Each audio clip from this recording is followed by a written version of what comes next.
안녕하세요, 김현우입니다. 오늘은 첼시에 대해서 분석을 준비했습니다. 이번에 첼시는 에버튼에게 패배하면서 2연패 중입니다. 이번 시즌 포체티노가 오고 나서 첼시는 좋은 흐름을 그대로 유지하지 못하고 기복 있는 모습을 지속적으로 보이는데요. 최근에는 안 좋은 흐름에 더해 에버튼전에서 경기력까지 좋지 않은 모습을 보였습니다. 특히 이 경기는 팬분들도 포체티노가 대체 무슨 축구를 하려는 건지, 전술이라는 게 있는 건지에 대한 의구심을 굉장히 많이 표현하고 있는데요.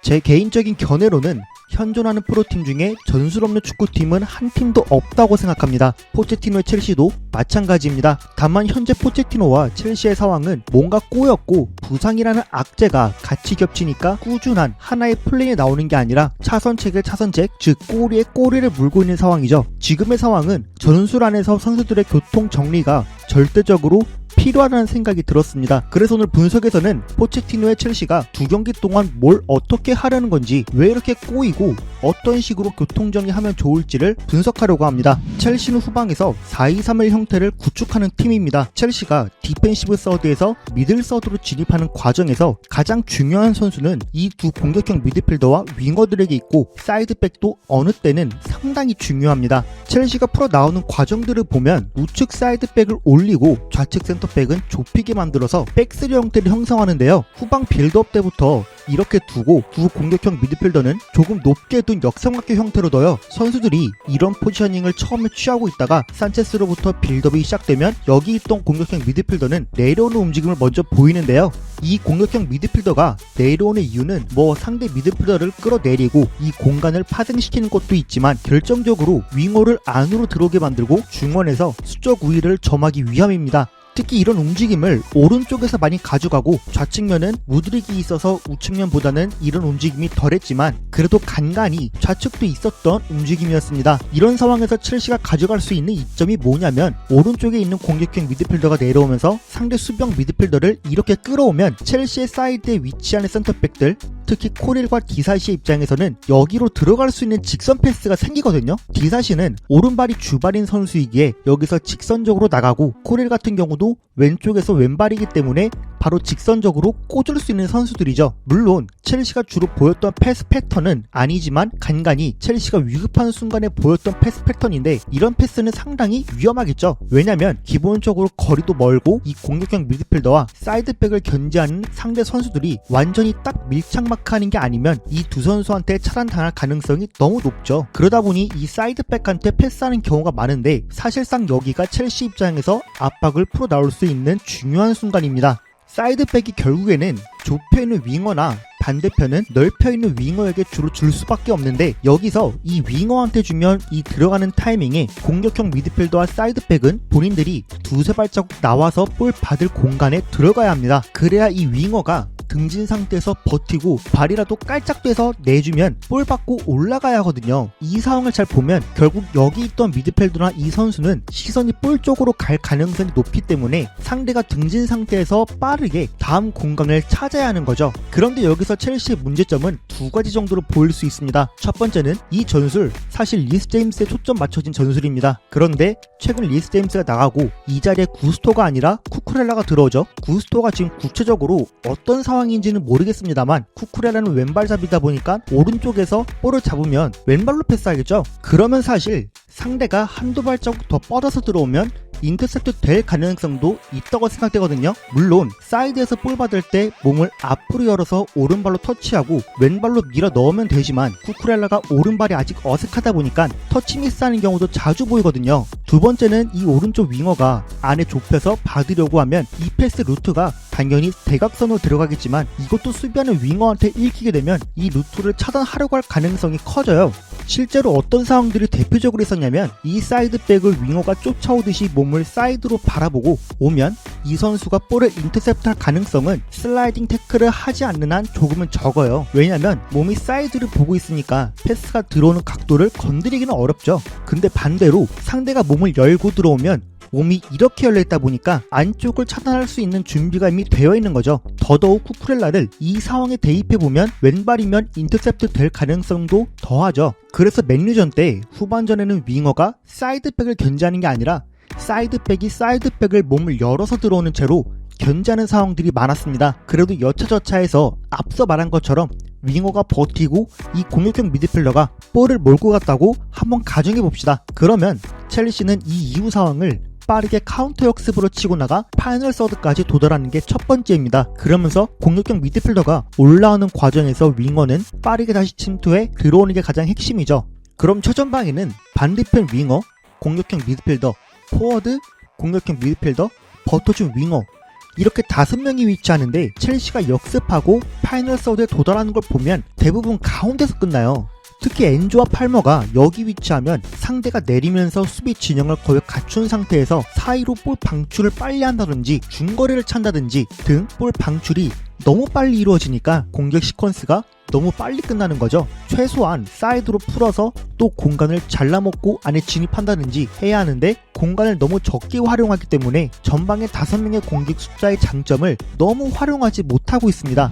이제 실제 첼시 경기 상황들을 볼게요. 첼시의 형태를 보면 사이드백, 센터백, 수비형 미드필더, 두 공격형 미드필더가 있죠. 지금 상황은 디사시가 볼을 잡고 팔머가 내려오면서 이 직선 루트를 살려주고 있습니다. 거리가 상당히 멀죠? 이렇게 두 선수가 딱 달라붙으니까 이 패스가 길어도 스털링한테 갈 수 있었죠. 근데 지금 윙어인데 사실상 좁게 들어와 있고 들어가는 타이밍에 콜 팔머가 반응하죠. 그러면서 쿠쿠렐라보다는 엔조도 볼 받을 위치를 조정하고 있습니다. 여기서 스털링이 버티면서 이 두 선수에게 내주고 볼을 캐리하면서 결국 나갈 수 있는 거거든요. 다음 상황 보면 지금은 첼시의 공격이 왼쪽에서 오른쪽으로 전환되어 오고 있다 보니 가르나초가 쫓아오는 상황이죠. 여기서 쿠쿠렐라가 몸을 열고 오른발로 잡고 왼발로 앞쪽으로 툭 밀어주는 겁니다. 그럼 스털링은 이번에 버티면서 팔머가 볼을 받으려고 움직이죠. 심지어 암라바트, 가르나초 다 등진 상태입니다. 이게 지금 17분 상황인데 사실 맨유의 수비가 확실하게 성공하지 못하면서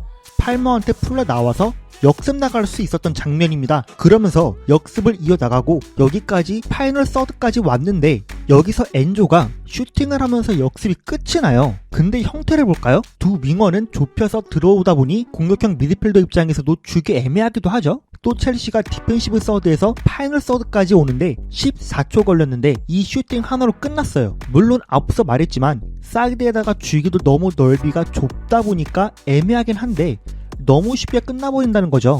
다른 상황도 보면 이번엔 리스 제임스가 여기 내려와 있고 볼을 소유한 상태거든요. 그러면서 중원은 윙어인 팔머가 스털링보다 상대적으로 더 좁혀 들어오면서 마치 미드필더를 4명으로 활용하고 있는 겁니다. 그러다 보니 이걸 앞으로 아까 스털링 주듯이 길게 주면 이번엔 브로아가 여기까지 와서 홀더 플레이를 해주면서 이후 역습으로 나가는데 뒤에 있는 선수들이랑 간격도 너무 멀고 심지어 숫자도 부족하다 보니까 너무 쉽게 공격이 마무리가 되는 거죠. 여기까지 봤을 때 눈치채신 분들도 계시겠지만 이 패턴, 이 움직임 맨시티전에서 굉장히 잘 이루어졌던 움직임들입니다. 물론 이 패턴 움직임은 지금도 잘 이루어지고 있긴 합니다만 볼 순환도 잘 되고 있고요. 다만 지속적으로 이 윙어를 좁혀서 중원에서 4명의 숫자를 만들려고 하다 보니 안에 들어가 있을 때 사이드에서 풀어나오기 너무 한정적인 루트만 나온다는 거죠. 맨시티전 분석 영상 때 제가 어떤 말 했냐면 스털링이 안쪽에 위치하다 보니 안으로 전달하기 어렵다는 거죠.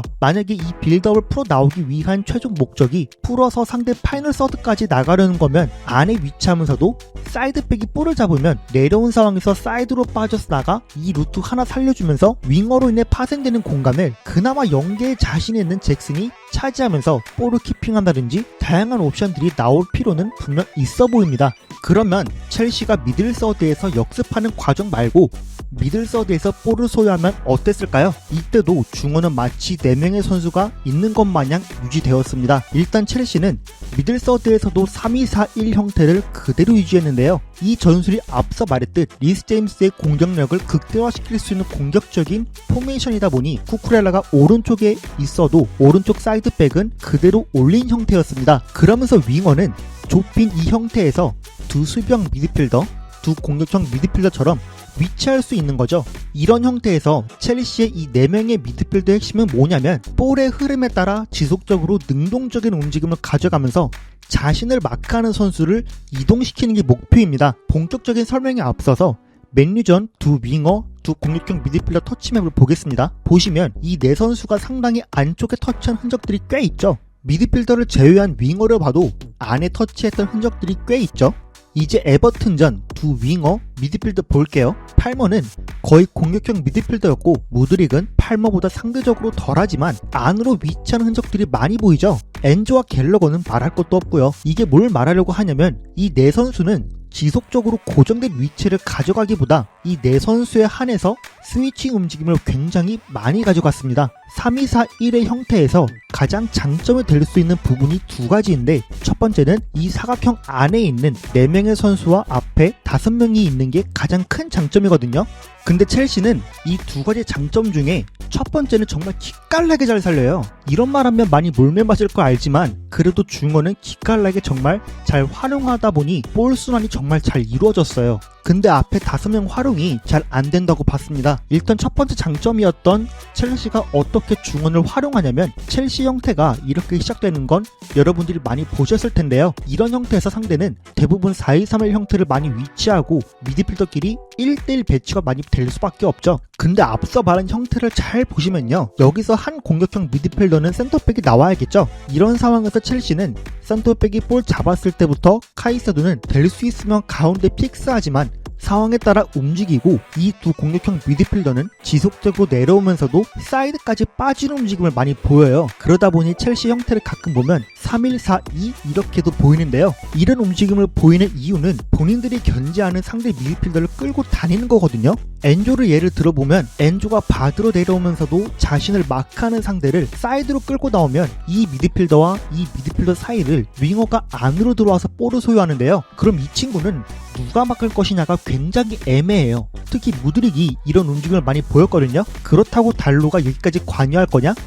뭐 맞는 말이기도 하지만 이 포백은 최대한 안정적으로 유지되어야 하는 게 중요한데 여기서 따라 나가는 게 쉽지 않은 선택인 거죠. 그러다 보니 이 윙어는 안에서 잡고 내주고 슈팅까지 나오죠. 이게 맨유전 첼시의 골 장면 시퀀스인데, 결국 핵심은 미드필더가 종 방향, 횡 방향으로 계속 이동하면서 사이 공간으로 볼 들어올 루트를 만들어내고 그 안에서 점유할 공간을 찾아낸다는 거죠. 대표적으로 잘 나온 두 가지 상황 볼게요. 첫 번째는 맨유전 골 장면인데, 카이세도와 엔조가 위치하죠. 이 상황 보면 엔조가 고개 돌리죠. 여기서 스캐닝을 통해 어디에 줄지도 보고 있겠지만 무드릭의 위치도 분명 스캐닝하려는 목적에도 있었을 겁니다. 그러면서 엔조가 맥토미니를 끌고 나오면서 무드릭이 볼 받죠. 이후 맥토미니가 뒤늦게 쫓아가지만 여기선 이미 사실상 프리였기 때문에 팔머가 볼 받고 골이 나오는 거죠. 다음 상황도 보면 팔머가 여기까지 내려오죠. 그러면서 슬금슬금 사이드로 빠지고 암라바트는 여기에 시선이 뺏기다 보니 스털링이 사실상 프리예요.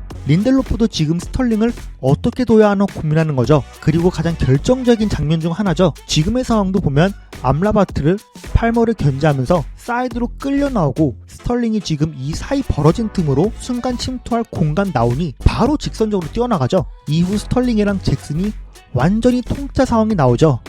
근데 왼발로 받을 수 있게끔 들어오니 한번 터치한 거겠죠? 네, 여튼 이런 방식으로 횡으로 나오고 사이 공간 만들고 주고 안되면 종으로 내려오면서 볼 순환은 기깔나게 만들어주는데 전방에 5명을 활용하는데 너무 아쉬움이 많았습니다. 앞서 첼시는 중원, 즉 가운데서 풀어서 2선까지 진입하는 데는 꽤 좋은 패턴을 보이는데, 문제는 이 3-2-4-1 형태에서 사이드로 볼이 갔을 때 아쉬움이 많은데요. 크게 두 가지인데, 첫 번째는 앞서 말한 대로 지속적으로 두 윙어와 두 미드필더가 위치를 주로 스위칭하다 보니 가운데서 풀려 사이드로 가면 막상 사이드에 엔조나 갤러거가 있는 식으로 사이드에 있기 적합하지 않은 선수가 있을 때가 많다는 점입니다. 윙어가 사이드에 위치했다면 드리블해서 들어가든 볼 캐리를 어떻게 하서 들어갈 수 있는데, 엔조가 사실상 사이드에 있으면 들어올 루트가 굉장히 한정적이라는 거죠. 이러한 점 외에도 무드릭이나 스털링이 안에 있으면서 센터백인 코릴이나 디사시가 올라오는 상황이 한 3-4차례 정도 보이는데요. 엔조와 갤러거 혹은 팔머는 양쪽 공격형 미드필더 자리에 위치하면서도 내려와서 받쳐주다 보니 사이드에서 윙어가 고립되면 오버래핑하는 모습까지 보였습니다. 쿠쿠레라는 몰라도 특히 코릴 같은 경우 상대 파이널 서드까지 와서 주고 빠지는 모습이 간결하게 나온다든지 사이드백 경향이 보이지 않는데도 올라와서 공격에 참여하는데요. 선수들의 볼 받는 위치에서 능력이 극대화되기보다 상황에 따라 유연하게 대처해야 하는 상황인 셈이죠. 이런 형태는 결국 윙어와 미드필더가 스위칭을 지속적으로 이루면서 윙어가 좁혔을 때 사이드백이 오버래핑하는 그림도 나오면서 스위칭이 불러온 독인 상황이기도 볼 수 있습니다. 이런 상황이 별로 좋지 않은 이유는 센터백이 이런 상황에서 오버래핑 했다가 끊기게 되면 이 후방에서 수비를 준비해야 하는데 3-2-4-1 형태는 공격 5, 수비 5의 밸런스를 맞춰서 진행하기 때문에 수비로 전환되면 사실상 4명의 선수로 수비를 해야 하는 상황이 발생되는 거죠. 다음으로 볼 문제점은 좌측과 우측 하나씩 있는데요. 좌측은 아직 무드릭과 엔조 간의 시너지가 나오지 못하고 있습니다. 엔조 같은 경우 좌측에서 주로 받쳐주고 앞 공간을 팔머가 프리하게 채우기도 하지만 팔머가 채우지 못할 경우 본인이 올라갈 거면 좌측 하프 스페이스에서 과감하게 침투할 필요도 있는데 갈피를 전혀 못 잡고 밑에서 받치는 경우가 많은데요. 그러다 보니 좌측에서 무드릭이 넓게 위치할 경우 사실상 고립되어 드리블을 통해 안으로 들어가거나 사이드에서 왼발로 찍어주는 크로스 말고는 박스 안으로의 진입이 어려웠죠. 물론 사이드의 윙어가 넓게 위치한 상황부터 안쪽보다 밑에 선수가 위치하면 주고 빠진다든지 아닌 본인이 안으로 밀고 들어가기 좋은 환경이지만 사이드에서 돌파 후 크로스만 나오니 사실상 고립되는 순간들이 많았습니다. 한편 반대편은 윙어와 사이드백이 왼발이다 보니 사이드백이 넓게 위치해서 왼발로 줘도 하프 스페이스에서 왼발로 주기 어려운 상황들이 보이고 있습니다.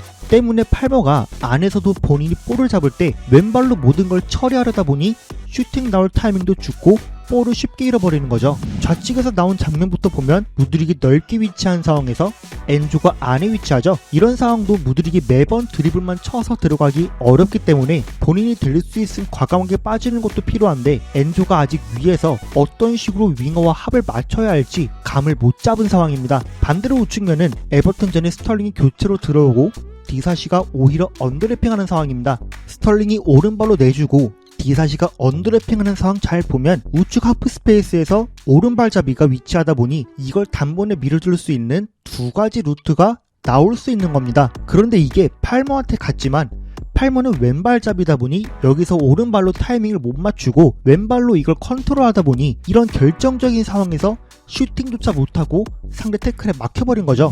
그래서 오늘 분석을 정리를 해보면 후방에서는 첼시가 윙어를 중원에 가담시켜서 4명의 숫자로 경기를 풀어나가려 하지만 사이드백이 볼 잡았을 때 윙어가 안쪽에 위치하다 보니 고립되는 현상이 발생되고 있습니다. 그리고 오히려 중원에서는 수적 우위를 점하기보다 사이드에서 푸는 상황이 더 한정적으로 다가올 수밖에 없었다는 생각이 들고요. 미들서드에서도 역시 윙어들과 공격형 미드필더를 포함해 중원에서 수적 우위를 점하고 볼 받으려는 공간을 프리벤을 통해 찾으려고 하죠. 그러다 보니 윙어와 공격형 미드필더 간의 위치가 엉키는 상황이 좌측면에서 유독 나오고 우측면은 왼발잡이들만 있다 보니 볼이 박스 안으로 들어오기 힘든 상황뿐이었습니다. 이런 문제들을 놓고 봤을 때 하나의 플랜을 꾸준하게 쌓아가는 것도 필요한데 전체적으로 봤을 때 첼시에게 필요한 점과 포체티노가 해야 할 점은 스위칭 플레이도 좋지만 규칙이 굉장히 부족해 보입니다.